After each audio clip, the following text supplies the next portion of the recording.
Assalamualaikum warahmatullahi wabarakatuh. Perkenalkan, nama saya Fahrul Burhan dari kelas T4202, NIM saya 120 1184433. Kali ini saya akan membahas UAS dari mata kuliah Statistika Industri. Oke, yang pertama saya akan membacakan soal nomor 1. Sampel acak perusahaan yang bergerak dalam utilitas listrik, jasa keuangan, dan pengolahan makanan memberikan informasi berikut mengenai keuntungan tahunan per karyawan dalam ribuan dolar, seperti yang disajikan dalam tabel berikut ini. Oke, pertanyaannya, haruskah kita menolak atau tidak menolak klaim bahwa tidak ada perbedaan yang nyata dalam populasi untuk keuntungan tahunan per karyawan di masing-masing dari ketiga jenis perusahaan? Gunakan tingkat signifikansi 5% dengan asumsi bahwa keuntungan tahunan per karyawan akan berdistribusi normal dengan variasi yang homogen. Oke, kita akan bahas jawabannya. Tahap pertama yaitu kita akan menentukan H0 dan H1.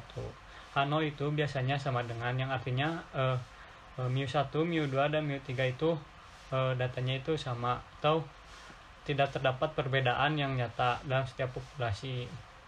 Sedangkan H1 itu biasanya terdapat perbedaan antara data 1, data 2, dan ketiga. Yang artinya itu terdapat perbedaan yang nyata dalam populasi.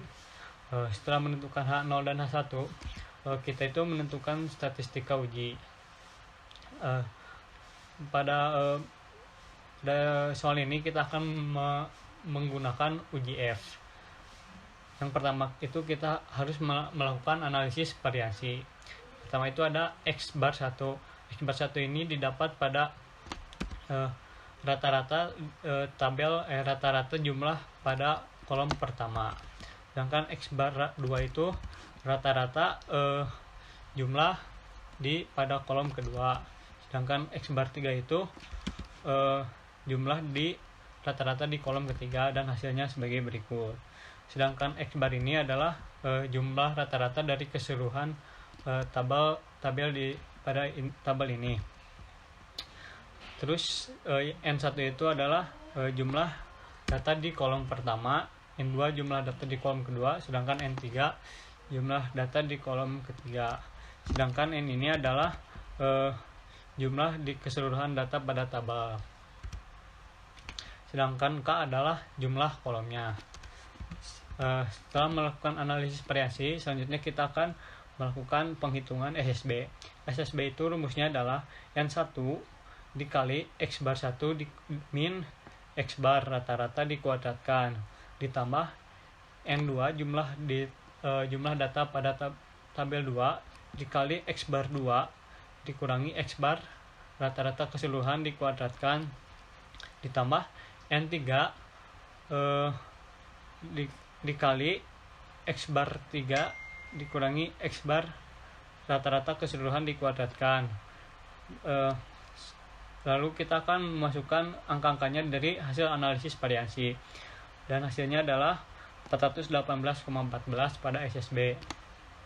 Selanjutnya kita akan melakukan perhitungan pada SST. SST itu menggunakan rumus sigma I dikali sigma J.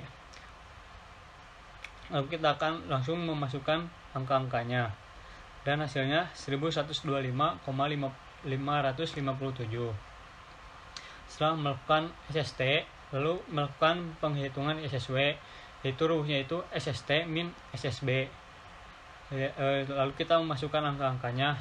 SST itu tadi hasilnya adalah 1925,557 dikurangi SSB, hasilnya itu 418,14.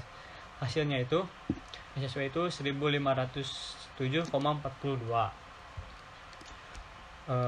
Setelah melakukan perhitungan SSW, kita melakukan perhitungan MSB. Rumusnya itu SSB dikurangi K kolom dikurangi 1. SSB itu hasilnya tadi yaitu 418,14 dikurangi K-nya itu kan tadi 3 dikurangi 1 jadi 2. Jadi hasilnya itu adalah 209,07. Selanjutnya kita akan melakukan perhitungan MSW. MSW itu rumusnya itu SSW dikurangi N atau jumlah data keseluruhan dikurangi KK-nya itu kolomnya itu ada 3. Jadi rumusnya itu 1507,42 dibagi 15 kurangi 3. Hasilnya itu 125,62. Oke, setelah menemukan hasil MSB dan MSW, lalu melakukan perhitungan F. F itu rumusnya itu MSB dibagi MSW. MSB-nya itu tadi hasilnya adalah 209,07 dibagi MSW yang hasilnya 125,62. Hasilnya itu F itu adalah 166. Oke, setelah menghitung semuanya, kita masukkan pada tabel ANOVA. Nah, tabel ANOVA sebagai berikut. Setelah selesai memasukkan keseluruhannya, lalu tahap selanjutnya yaitu melakukan daerah kritis dan kriteria uji dengan taraf nyatanya itu adalah 0,05. Pertama itu adalah kita menghitung P1. P1 itu rumusnya K jumlah kolom dikurangi 1, hasilnya adalah 2. Lalu ada P2, K dikali N min 1, hasilnya itu 12. Taraf nyatanya itu 0,05. Nah, setelah melakukan perhitungan P1, P2, selanjutnya kita mencari jumlah F0,05 itu pada tabel F, dan hasilnya itu adalah pada tabel F itu 3,89. Maka dari hasil itu kita dapat simpulkan yaitu terima H0 karena F hitung kurang dari F tabel atau 1,66 kurang lebih kecil dari 3,89. Jadi tidak ada perbedaan yang nyata dalam populasi untuk keuntungan tahunan per karyawan di masing-masing dari ketiga jenis perusahaan.